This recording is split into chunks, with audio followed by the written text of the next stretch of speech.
ತಾಲೂಕಿನ ಬೊಮ್ಮಘಟ್ಟ ಗ್ರಾಮದಲ್ಲಿ Bharat Ratna doctor B R. Ambedkar ಅವರ ಜಯಂತಿಯನ್ನು ಅತ್ಯಂತ ವಿಜೃಂಭಣೆಯಿಂದ ಆಚರಿಸಲಾಯಿತು. ಈ ಕಾರ್ಯಕ್ರಮದ ಅಂಗವಾಗಿ ಹುಲ್ಕುಂಟೇಶ್ವರ ದೇವಸ್ಥಾನದಿಂದ ಜ್ಯೋತಿ ಹಾಗೂ ಕಳಸವನ್ನು ತಂದು ಗ್ರಾಮದ ಪ್ರಮುಖ ಬೀದಿಗಳಲ್ಲಿ ಭವ್ಯ ಮೆರವಣಿಗೆ ನಡೆಸಲಾಯಿತು. ಮೆರವಣಿಗೆಯಲ್ಲಿ ಗ್ರಾಮಸ್ಥರು ಉತ್ಸವಭರಿತವಾಗಿ ಭಾಗವಹಿಸಿ ಅಂಬೇಡ್ಕರ್ ಅವರ ಜಯಂತಿಗೆ ಗೌರವ ಸಲ್ಲಿಸಿದರು. ನಂತರ ಅಂಬೇಡ್ಕರ್ ಅವರ ಭಾವಚಿತ್ರಕ್ಕೆ ಪೂಜೆ ಸಲ್ಲಿಸುವ ಮೂಲಕ ಕಾರ್ಯಕ್ರಮಕ್ಕೆ ಚಾಲನೆ ನೀಡಲಾಯಿತು. ಈ ಸಂದರ್ಭದಲ್ಲಿ ವೇದಿಕೆಯ ಮೇಲೆ ಬಳ್ಳಾರಿ ಯೂತ್ ಕಾಂಗ್ರೆಸ್ ಅಧ್ಯಕ್ಷ ಎನ್.ಕೆ.ಎಸ್. ಮಂಜುನಾಥ್, ದಲಿತ ಸೇನೆಯ ತಾಲೂಕು ಅಧ್ಯಕ್ಷ ರಾಜೇಶ್ ಹೆಗಡೆ, ಪ್ರಾಥಮಿಕ ಶಾಲೆಯ ಮುಖ್ಯ ಶಿಕ್ಷಕರು ಹುಲ್ಗಪ್ಪ ಹಾಗೂ ಗ್ರಾಮ ಪಂಚಾಯಿತಿ ಮಾಜಿ ಅಧ್ಯಕ್ಷ ಜೆ. ಉಲೇಶ್ ಮಾತನಾಡಿ, ಡಾಕ್ಟರ್ ಅಂಬೇಡ್ಕರ್ ಅವರ ತತ್ವಗಳು ಸಾಮಾಜಿಕ ನ್ಯಾಯ ಮತ್ತು ಸಮಾನತೆಯ ಸಂದೇಶವನ್ನು ಜೀವನದಲ್ಲಿ ಅಳವಡಿಸಿಕೊಳ್ಳುವ ಅಗತ್ಯವನ್ನು ಒತ್ತಿ ಹೇಳಿದರು. ಈ ಕಾರ್ಯಕ್ರಮದಲ್ಲಿ ಗ್ರಾಮಸ್ಥರು, ಯುವಕರು ಹಾಗೂ ಮುಖಂಡರು ಹೆಚ್ಚಿನ ಸಂಖ್ಯೆಯಲ್ಲಿ ಭಾಗವಹಿಸಿದರು.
ಎಲ್ಲ ಕವರ್ ಅಪ್ ಮಾಡೋದು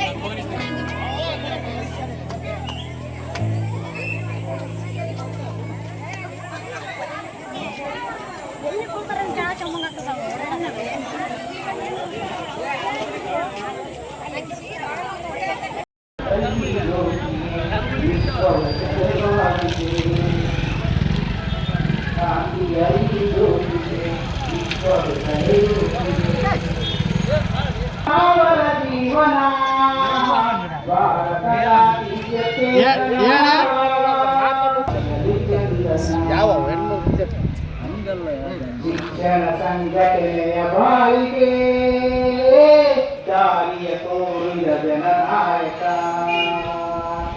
ದೀನ ದಲಿತರ ಈ ಸೇವೆಗೆ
ಕಾರ್ಯಕ್ರಮ ಈ ಸ್ವಾಗತವನ್ನ ಹೂಮಾಲೆಯನ್ನ ಹಾಕುವುದರ ಮೂಲಕ ಶಾಲನ್ನ ಹಾಕುವುದರ ಮೂಲಕ ಕಾರ್ಯಕ್ರಮದ ವೇದಿಕೆ ಮೇಲಿರುವ ಎಲ್ಲ ಗಣ್ಯಮಾನ್ಯರನ್ನ ನಾವೆಲ್ಲರೂ ಕೂಡ ಸ್ವಾಗತವನ್ನ ಕೋರ್ತಿದ್ವಿ.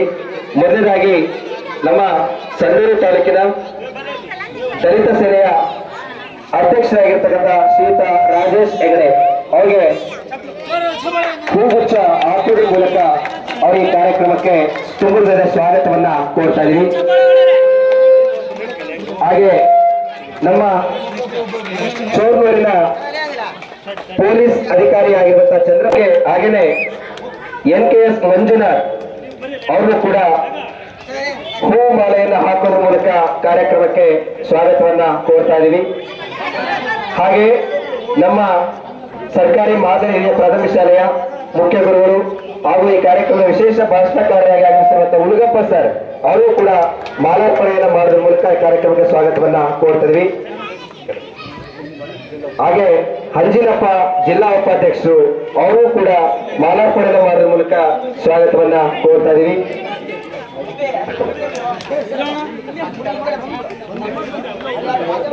ಕುಮಾರಸ್ವಾಮಿ ಜಿಲ್ಲಾ ಉಪಾಧ್ಯಕ್ಷರು ಅವರು ಕೂಡ ಮಾಲಾರ್ಪಣೆಯನ್ನು ಮಾಡೋದ್ರ ಮೂಲಕ ಕಾರ್ಯಕ್ರಮಕ್ಕೆ ಸ್ವಾಗತವನ್ನ ಕೋರ್ತಾ ಇದೀವಿ. ಖಜಾನ್ಸಿಗಳು ಅವರು ಕೂಡ ಈ ಒಂದು ಕಾರ್ಯಕ್ರಮದಲ್ಲಿ ಮಾಲಾರ್ಪಣೆಯನ್ನು ಮಾಡೋದ್ರ ಮೂಲಕ ಕಾರ್ಯಕ್ರಮಕ್ಕೆ ಸ್ವಾಗತವನ್ನ ಕೋರ್ತಾ ಇದೀವಿ. ಯು ಹುಲಿರಾಜ್ ಅವರು ಕೂಡ ಕಾರ್ಯಕ್ರಮದಲ್ಲಿ ಮಾಲಾರ್ಪಣೆಯನ್ನು ಮಾಡೋದ್ರ ಮೂಲಕ ಕಾರ್ಯಕ್ರಮಕ್ಕೆ ಸ್ವಾಗತವನ್ನ ಕೋರ್ತಾ ಇದೀವಿ. ಹಾಗೆ ನವಿಲು ಸ್ವಾಮಿ ಅವರು ಕೂಡ ನೌಕರಾಗಿರ್ತಕ್ಕಂಥ ಶ್ರೀಯುತ ಸಂತೋಷ್ ಅವರು ಕೂಡ ಯು ಕುಮಾರ್ ಜಿಲ್ಲಾ ಉಪಾಧ್ಯಕ್ಷರು ಮಾಲಾರ್ಪಣೆಯನ್ನು ಮಾಡೋದ್ರ ಮೂಲಕ ತುಂಬುವುದರ ಸ್ವಾಗತ. ಹಿರಿಯರು ಗ್ರಾಮದ ಮುಖಂಡರು ಅವರು ಕೂಡ ಮಾಲಾರ್ಪಣೆಯನ್ನು ಮಾಡೋದ್ರ ಮೂಲಕ ಕಾರ್ಯಕ್ರಮಕ್ಕೆ ಸ್ವಾಗತವನ್ನ ಕೋರ್ತಾ ಇದೀವಿ. ಚೌಡಕಿ ಊಲಪ್ಪ ಅವರು ಕೂಡ ಮಾಲಾರ್ಪಣೆಯನ್ನು ಮಾಡೋದ್ರ ಮೂಲಕ ಕಾರ್ಯಕ್ರಮಕ್ಕೆ ಸ್ವಾಗತವನ್ನ ಕೋರ್ತಾ ಇದೀವಿ. ಬೇರೆಜನ ಸಂತೋಷನ ಸಾಫ್ಟ್ವೇರ್ ಬೇರೆಜನ ಸಂತೋಷನ ಅವರು ಕೂಡ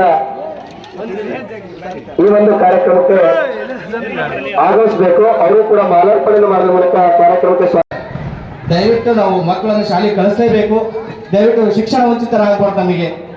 ಸರ್ ನಾನು ಹಿಂದೆ ನಾನು ಗ್ರಾಮ ಪಂಚಾಯತಿ ಅಧ್ಯಕ್ಷ ಆದಾಗ ಈಗ ಮೊನ್ನೆ ನನ್ನ ವಿರುದ್ಧವಾಗಿ ಏನೇನೋ ಷಡ್ಯಂತ್ರ ಮಾಡಬಹುದು ಸರ್. ದಯವಿಟ್ಟು ನಾನು ಅಧ್ಯಕ್ಷ ಆದಾಗ ಅವತ್ತು ನನಗೆ ನನ್ನ ಹೆಂಡತಿ ಚೇರ್ನಲ್ಲಿ ಕುಂತಾಗ ನನಗೆ ಕಂಡಿದ್ದು ಬೇರೆ ಯಾರೂ ಅಲ್ಲ, ನನಗೆ ಆ ಸ್ಥಾನ ಕೊಟ್ಟಿರ್ತಕ್ಕಂಥ ಅಂಬೇಡ್ಕರ್ ಫೋಟೋ ನನಗೆ ಕಾಣಿತು. ನನಗೆ ನಿಜವಾಗ್ಲೂ ನನಗೆ ಏನೂ ಕಾಣಲಿಲ್ಲ. ಯಾಕಂದ್ರೆ ಆ ಸ್ಥಾನ ಅಲಂಕಾರ ಆಗಬೇಕಂದ್ರೆ ಆ ದೇವರನ್ನೇ ನನಗೆ ಸ್ಥಾನ ಕೊಟ್ಟದ್ದು, ಬೇರೆ ಯಾರೂ ಅಲ್ಲ. ಅವಾಗ ನಮಗೇನಾದ್ರು ಸಂವಿಧಾನದಲ್ಲಿ ನಮಗೇನು ಅವಕಾಶ ಸಿಕ್ಕಿಲ್ಲ ಅಂದ್ರೆ ಇವತ್ತು ನಾವು ಹೇಗೆ ಇರ್ತಿದ್ದೀವಿ ಅಂತೇಳಿ ಹಿಂದಿನ ಹೋಗಿ ಮರೆಸ್ಕೊಂಡ್ರೆ ನನಗೆ ಇವತ್ತಿಗೂ ಭಯ ಆಗ್ತದೆ. ಆ ರೀತಿ ಬರ್ಕಕ್ಕೆ ಆಗಲ್ಲ ನನಗೆ.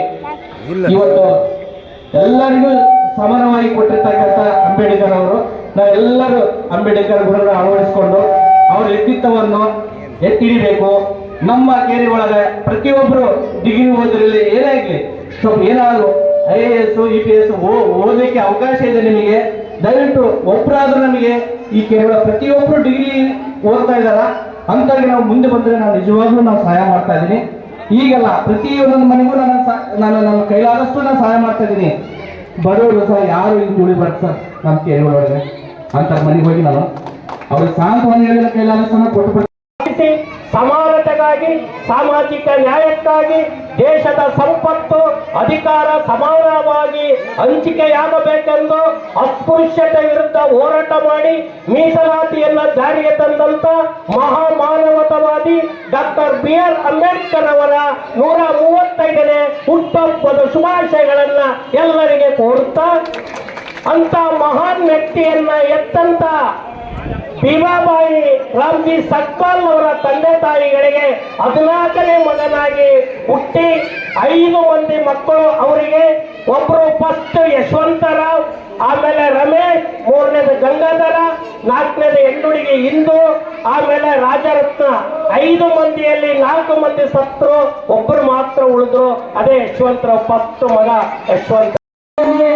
ಮಹಾತ್ಮ ಜ್ಞಾನ ಪಂಡಿತ, ಈ ದೇಶದ ಸೂರ್ಯವಾದಂತ ಬಾಬಾ ಸಾಹೇಬ್ ಅಂಬೇಡ್ಕರ್ ಅವರ ಪಾದಕ್ಕೆ ನಮಸ್ಕರಿಸುತ್ತಾ ಬಂದರೆ ಈ ದಿನ ದಲಿತ ಸೇನೆ ಬೊಮ್ಮಘಟ್ಟದ ಗ್ರಾಮದ ವತಿಯಿಂದ ಬಾಬಾ ಸಾಹೇಬ್ ಅವರ 135ನೇ ಜಯಂತ್ಯೋತ್ಸವ ಕಾರ್ಯಕ್ರಮವನ್ನು ತುಂಬಾ ಅದ್ದೂರಿಯಾಗಿ ಆಯೋಜನೆ ಮಾಡಿರುವಂತಹ ಈ ಭಾಗದ ಗ್ರಾಮ ಘಟಕದ ಅಧ್ಯಕ್ಷರಾದ ರವಿಚಂದ್ರನ್ ಅವರಿಗೂ, ಚೌಡೇಶನ್ ಅವರಿಗೂ, ಅಂಜಿನಪ್ಪನವರಿಗೂ ಹಾಗೂ ದಲಿತ ಸೇನೆ ಯುವ ಘಟಕದ ತಾಲೂಕು ಉಪಾಧ್ಯಕ್ಷರಾದ ಮಂಜು ಸಂಜೀವನ್ ಅವರಿಗೂ ಹಾಗೂ ಈ ಭಾಗದ ಎಲ್ಲ ನಮ್ಮ ಯುವ ನಾಯಕರಿಗೂ, ತಂದೆ ತಾಯಿಗೂ ಹಾಗೂ ಹಿರಿಯರಿಗೂ ವಂದಿಸುತ್ತಾ, ಬಂಧುಗಳೇ, ಬಾಬಾ ಸಾಹೇಬರು ಕನಸಾಗಿಯೇ ಉಳಿದಿದೆ. ಈ ಭಾಗದಲ್ಲಿ ಬಾಬಾ ಸಾಹೇಬರು ಒಂದು ಮಾತು ಹೇಳ್ತಾರೆ, ಶಿಕ್ಷಣ ಸಂಘಟನೆ ಹೋರಾಟ ಅಂತ. ಇವತ್ತೆಲ್ಲ ನಮ್ಮ ಯುವಕರು ಶಿಕ್ಷಣ ಕೊಡ್ತಾರೆ, ಡೈರೆಕ್ಟ್ ಆಗಿ ಹೋರಾಟಕ್ಕೆ ಬರ್ತಾರೆ. ಮೊದಲು ಬಾಬಾ ಸಾಹೇಬರು ಹೇಳ್ತಾರೆ, ನಾವು ವಿದ್ಯಾಭ್ಯಾಸ ಮಾಡಬೇಕು, ವಿದ್ಯಾಭ್ಯಾಸ ಮಾಡಿದ ನಂತರ ನಾವು ಸಂಘಟಿತರಾಗಬೇಕು, ನಮಗೆ ಮೂಲಭೂತ ಸೌಕರ್ಯಗಳ ಬಗ್ಗೆ ಅವಾಗ ಹೋರಾಟ ಮಾಡಿ ನ್ಯಾಯ ಪಡ್ಕೊಬೇಕಂತ ಹೇಳ್ತಾರೆ. ಆದರೆ ನಮ್ಮ ಯುವಕರು ಸಂಘಟನೆ ಮಾಡ್ತಾರೆ, ಅದರ ಬಗ್ಗೆ ವಿದ್ಯಾಭ್ಯಾಸ ಮಾಡದೆ ಯಾವುದೇ ಥರ ಕಾನೂನು ಅರಿವಿಲ್ಲದೆ ವಿಫಲರಾಗ್ತಾರೆ. ಹಾಗಾಗಿ ಬಾಬಾ ಸಾಹೇಬರು ಮಾತಾಡ್ತಾರೆ, ನಮ್ಮ ಹತ್ರ 3 ರೂಪಾಯಿ ಇದೆ, 2 ರೂಪಾಯಿ ನಾವು ಪುಸ್ತಕಕ್ಕೆ ಬಳಸಬೇಕು, 1 ರೂಪಾಯಿ ಆಹಾರಕ್ಕೆ ಬಳಸ್ಬೇಕಂತ. ಯಾಕಂದ್ರೆ ನಾವು ಆಹಾರಕ್ಕೆ ಬಳಸಿದ ಒಂದು ರೂಪಾಯಿ ನಮ್ಮ ಹಸಿವನ್ನು ನೀಗಿಸುತ್ತದೆ, ನಾವು ಖರ್ಚು ಮಾಡಿದ ಪುಸ್ತಕಕ್ಕೆ 2 ರೂಪಾಯಿ ನಮ್ಮ ಭವಿಷ್ಯವನ್ನು ರೂಪಿಸುತ್ತದೆ ಅಂತ ಬಾಬಾ ಸಾಹೇಬ್ ಅಂಬೇಡ್ಕರ್ ಹೇಳ್ತಾರೆ. ಈ ಒಂದು ನಿಟ್ಟಿನಲ್ಲಿ ಈ ಭಾಗದ ನಮ್ಮ ದಲಿತ ಸೇನೆ ಯುವ ಮುಖಂಡರು ಈ ಭಾಗದಲ್ಲಿ ಯುವಕರಿಗೆ ಒಳ್ಳೆ ವಿದ್ಯಾಭ್ಯಾಸ ಕೊಡುವುದರಲ್ಲಿ ತಾವು ಬೆಂಬಲವಾಗಿರಬೇಕು.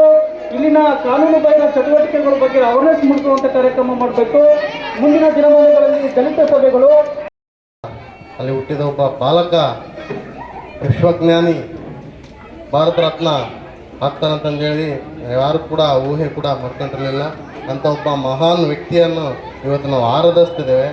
ಕೇವಲ ನಾವು ಅವರು ಆರಾಧಿಸುವಂಥ ನಾಯಕ ಅಲ್ಲ, ನಾವು ಅವರನ್ನು ಅಳವಡಿಸಿಕೊಳ್ಳುವಂಥವರಾಗಬೇಕಾಗಿದೆ.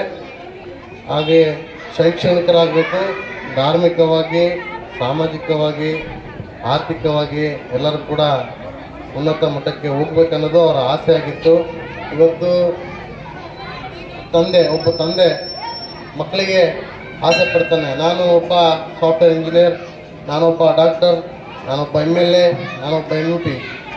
ಆದರೆ ನಮ್ಮ ತಂದೆ ಮಕ್ಕಳಿಗೆ ಆಸೆ ಪಡ್ತಾನೆ ಏನಂತಂದರೆ, ನಾನೊಬ್ಬ MLA ಮಗ ನಾನು MLA ಆಗಬೇಕು, ನಾನು MP ಮಗ MP ಆಗಬೇಕು, ಡಾಕ್ಟರ್ ಮಗ ಡಾಕ್ಟರ್ ಆಗಬೇಕು, ಇಂಜಿನಿಯರ್ ಮಗ ಇಂಜಿನಿಯರ್ ಆಗಬೇಕಂತಂದೇಳಿ ಆಸೆ ಪಡ್ತಾರೆ. ಇವತ್ತು ಬಾಬಾ ಸಾಹೇಬ್ ಅಂಬೇಡ್ಕರ್ ಅವರ ಆಸೆ ಕೂಡ ಇವತ್ತು ನಾವೆಲ್ಲ ಅವ್ರ ಮಕ್ಕಳಂತೆ ಅವ್ರ ಆಸೆ ಕೂಡ ಇತ್ತು. ಏನಂತಂದರೆ ಶಿಕ್ಷಣವಂತರಾಗಬೇಕು, ಸಂಘಟಿತರಾಗಬೇಕು, ಆರ್ಥಿಕವಾಗಿ ಅಭಿವೃದ್ಧಿವಂತರಾಗಿರ್ಬೇಕು ಅನ್ನೋದು ಒಂದು ಆಸೆ ಇತ್ತು. ಅವರ ಆಸೆಯನ್ನು ನಾವೆಲ್ಲರೂ ಕೂಡ ಈಡೇರಿಸಬೇಕಂತಂದೇಳಿ ತಮ್ಮೆಲ್ಲ ಕೈ ಮುಗಿದು ನಾನು ನಮ್ಮಲ್ಲಿ ಮನವಿ ಮಾಡಿಕೊಳ್ತಾ ಇದ್ದೀನಿ.